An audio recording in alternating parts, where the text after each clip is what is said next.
Magandang araw po sa inyo mga ka-Chamberlain. Kamusta po kayo? Bali ngayon itong vlog natin, papakita natin yung mga gagamitin nating mga materyales para dun sa mga i-out natin na young trio by July, August or June, ganyan. So ngayon yung kasama natin si Estong. Yan, nagsiset up siya ng TP dahil siyempre nag-harvest nga po tayo. So banda ron meron na rin po. So yung karagdagan para paglabas, pag nilagay natin sa 3x3 may pagpupwestuhan na rin po. Yun naman yung range area natin doon sa kabila. Yun yung range area natin sa kabila. Dadating din yung panahon na lalagyan na rin natin ng mga rubber tipis yun. So mga ka-Chamberlain, umpisahan ko na. Papakita ko po sa inyo yung mga gagamitin nating mga materyales para sa young trio. Yung iba nandun sa bahay. So pag uwi ko, pagkatapos dito, papakita ko din po sa inyo para ma-share ko lahat. Ito yung sweater Raptor natin o Raptor sweater. Itong Raptor sweater po na ito, direct na import natin yan kay Mr. Larry Romero ng Green Gin Farm, USA. Yan yung leg ba niya, pati yung wing ba niya, intact po yung identification niyan o yung ID niyan. Bale ito, gagamitin po natin tong Raptor sweater natin para dun sa mga sweater lovers. Ito isa to sa mga materyales na gagamitin natin. So syempre ang kapares din nito Raptor sweater din na mga pullets in hen. Tapos yung iba nasa bahay, i-video ko din to para sa inyo, para makita po ninyo. Basta ito mga ka-Chamberlain, ito yung isa sa mga gagamitin natin. Ayan yung Raptor sweater. Import po yan, imported po yan. Siyempre ang lalabas na anak F1.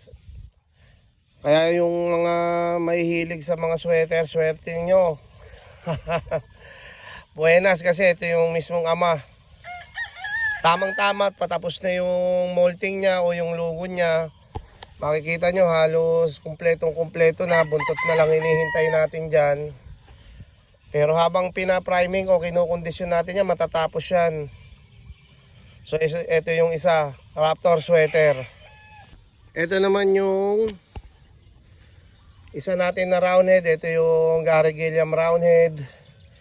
Bali ito, isasama na rin natin siya sa breeding. Kasama rin po yung mga ibang Gilliam natin sa farm. Yung mga mahilig sa roundhead, magbe-breed po tayo ng roundhead. Tapos kung meron man po akong bloodline na hindi natin maisasabay ngayon, itong July, August, siyempre yung mga susunod na mga buwan, katulad ng mga radio, maglalabas na rin tayo. Hindi lang natin sila maibibreed ng sabay-sabay. Unahin muna natin yung roundhead, unahin natin yung mga sweaters natin, tapos yung mga grays, yung mga Paul Spark Gray, yung mga jogod natin, pagsasabay-sabayin po natin. Tapos yung mga radio, yung mga hatches tulad nung Sue Wilson Gilmore, ano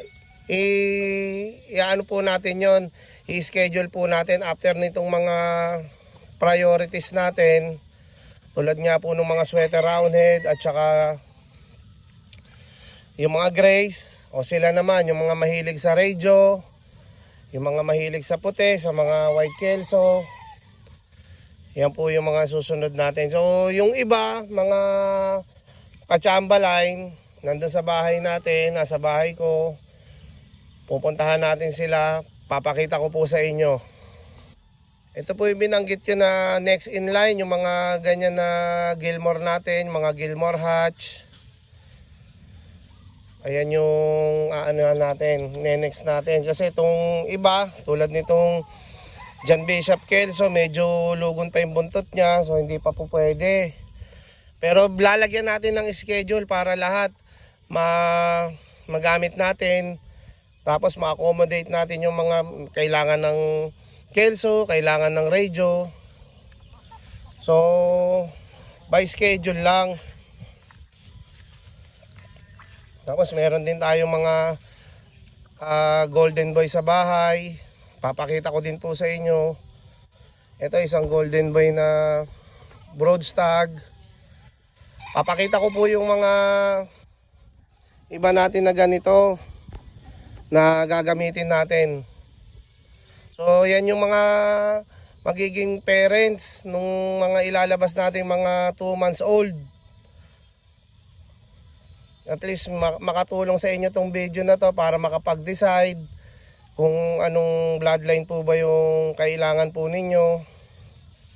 Kaya ko po pinapakita ito.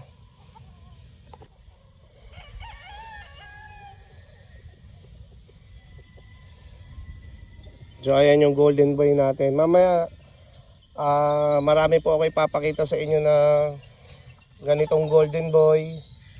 Lalo na po kasi ang dami po kasi nag-PM din sa atin, saka tumawag na gusto nga daw po nila golden boy. So papakita ko po yung mga gagamitin natin sa breeding.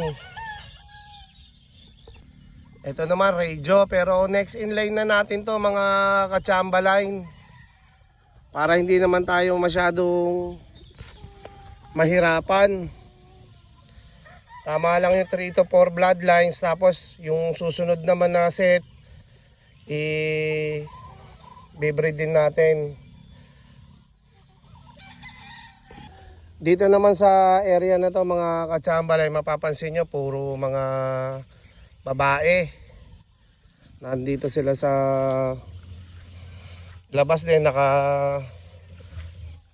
nakapwesto rin sila dito na parang tandang. So lahat po ito gagamitin natin. Ito po yung mga importante nating mga inahin. Ito Paul Spark Gray. Yan yung mga inahin natin dito. So yung nasa bahay papakita ko din po kasi sila talaga yung ready to breed. Nandito na tayo sa bahay namin mga kachambalay. Unahin ko na po pakita yung mga inahin natin na gagamitin para dun sa mga brood stag natin, tsaka yung mga broodcock natin.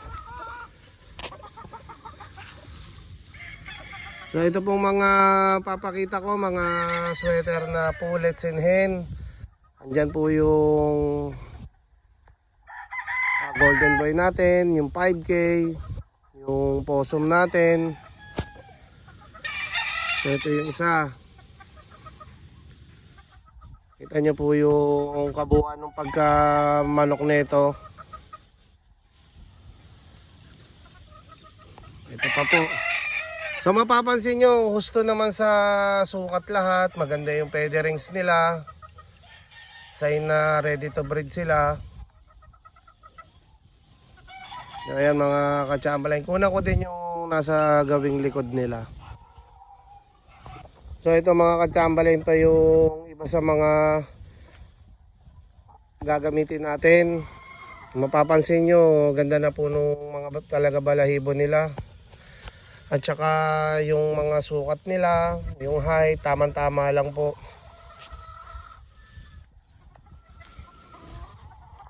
Kamukha po yun ito, nag-itlog na siya. So, isay na yan na ready to breed na rin po itong babae dito. Tingnan nyo po yung binti niya, pencil pit.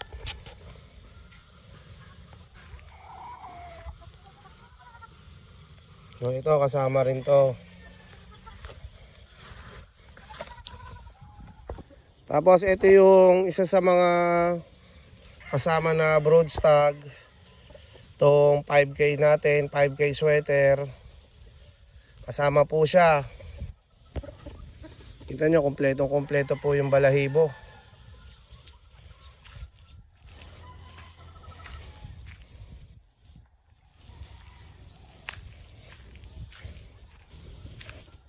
Ito naman yung isa pa natin na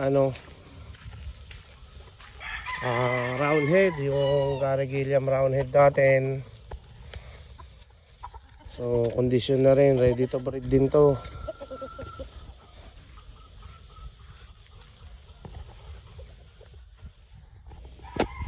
Yung mga mahilig po sa round head, yan, meron tayo niyan.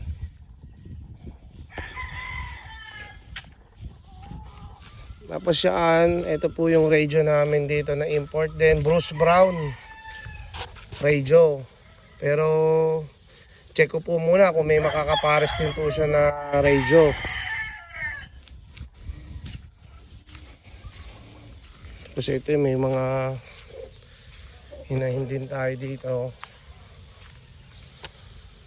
Kitang kita yun. Litaw na litaw yung mga binti nila. Ito, ang ganda ng mga paaw, diretsong diretso, maganda ang silong.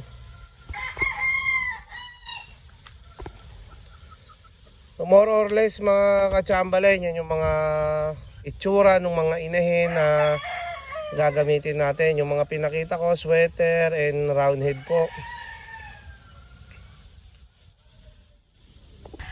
So dito tayo sa harap ng bahay ko mga kachambalay. Nandito naman yung mga grays. Katulad po nito, isang Jogod Gray. Yan, gagamitin natin yan, sure. Siyempre, di mawawala yung mga false spark natin. Siyempre, para mapagbigyan din natin yung mga mahilig sa grays. So, libre tayo yan. At saka, meron tayo dito na very tight na false spark gray. Talagang heavy sa false spark gray po yung manok na yan. Tapos siyempre ito kasama rin to, makikita nyo ganda naman ng featherings din niya, sariwa. So ready to breed siya, maayos po yung manok natin na gagamitin. Yung mga pullets naman na gray, nakita nyo naman po dun sa mga previous vlogs natin eh. So ito yung mga gagamitin natin ng mga talisain. Bale ito mga kachambalay, share ko lang yan. Bale ito isang Boston na bullhen. Nung bata siya kulay brown siya. Yung typical na kulay nung mga Boston. Tapos nung naglukong siya, ayan na. Naging puti na siya.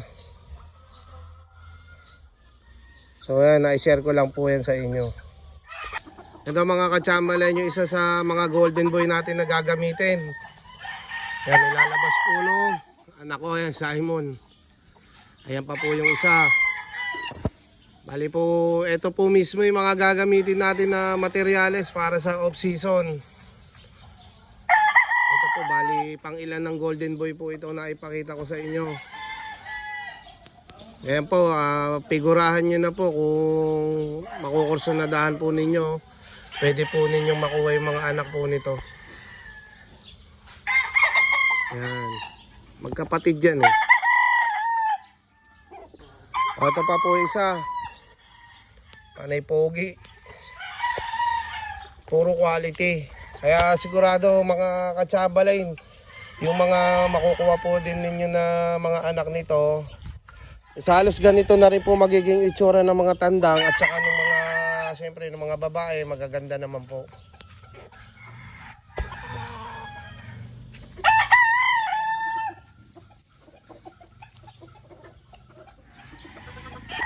Ito may 5K din po tayo dito. Isa rin to sa mga gagamitin natin.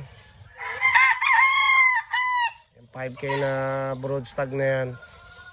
Ito naman po yung 5K din na isa na broodcock. Yan, isa sa gagamitin din natin na materialis ngayong off-season. So ayan sila, 5K. Tsaka itong mga golden boy natin.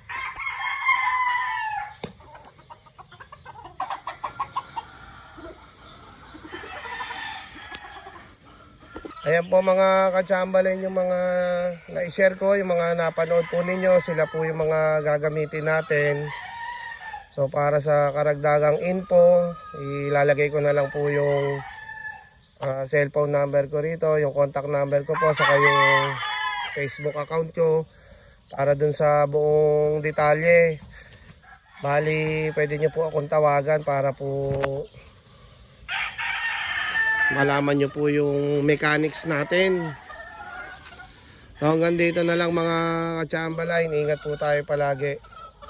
God bless po.